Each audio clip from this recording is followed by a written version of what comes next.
Salut tout le monde, j'espère que vous allez bien. Aujourd'hui on se retrouve pour 5 actus autour du JV. C'est parti. Numéro 1. Alors, ce fameux Fortnite, plein de surprises à chaque fois. Déjà, j'étais impressionné quand il y a eu, vous savez, le grand concert là avec Travis Scott.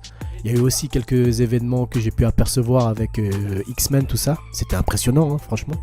Mais Fortnite, c'est devenu vraiment un panneau publicitaire. Ça veut dire que les éditeurs, les constructeurs, tous y vont pour faire leur promo. Et là, dernièrement, il y a quoi? Eh ben, il va y avoir Kratos qui arrive, donc de God of War, et le Master Chief de Halo. Donc Sony et Xbox, ils sont aussi de la partie. Numéro 2, Cyberpunk 2077. Ce jeu, il va être top. C'est des projects sur ce coup-là, ils ont assuré. Les graphismes, ils sont vraiment nickel. On va pouvoir vivre l'aventure avec des visions différentes. Et ils ont mis un mode photo où tu peux tout calibrer. La colorimétrie, l'éclairage, des angles de vue et tout ça va être top pour tous ceux qui aiment faire des prises. Il va y avoir aussi une durée de vie de ouf.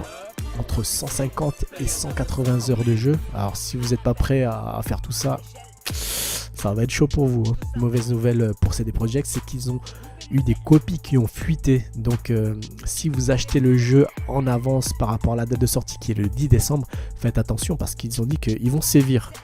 Si vous streamez avant, si vous faites des captures avant de jeu machin, avant la date de sortie, eh ben, vous allez risquer de vous faire striker et... Pas que ça, je crois qu'ils vont même aller plus loin. Donc, faites gaffe à vous si vous l'avez en avance. Numéro 3.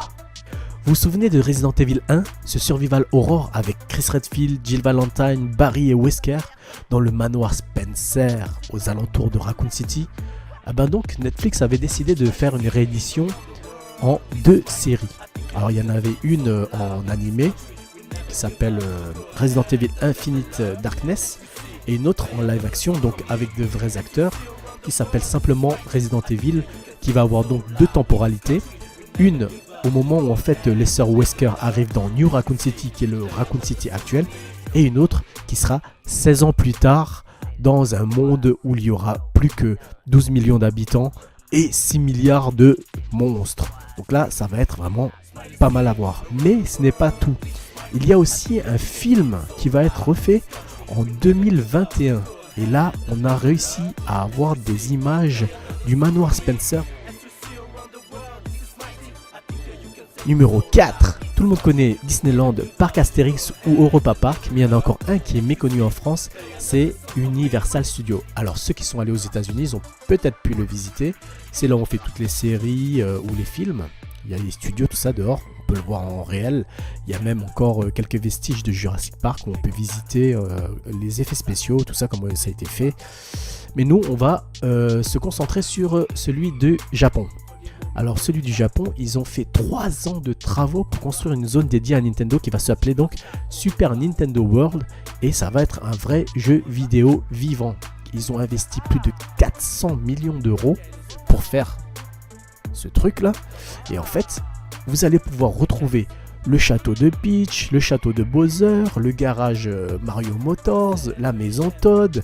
Il va y avoir un roller coaster Mario Kart. Il va y avoir plein de choses en réalité augmentée. C'est vraiment incroyable.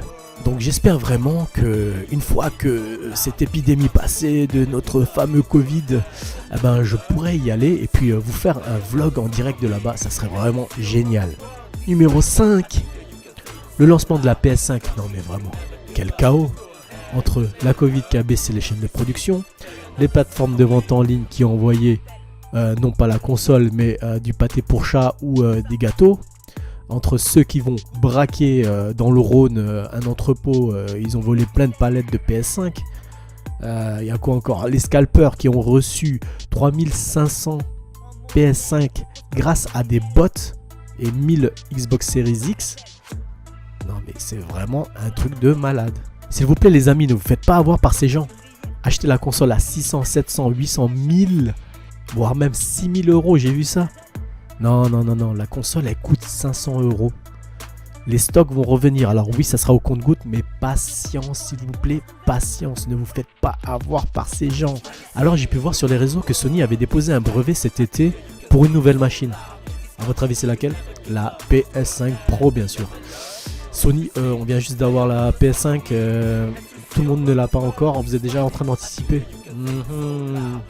Ah là là là là, business. Bon, c'est pas grave, de toute façon, je sais que je vais l'acheter. Alors voilà, j'espère que ça vous aura informé un petit peu. Alors n'hésitez pas à laisser un pouce bleu et aussi de vous abonner et de faire un petit tour aussi sur mes réseaux sociaux, Twitch, Instagram, Twitter. Voilà. Merci beaucoup. Bon dimanche. Allez, salut.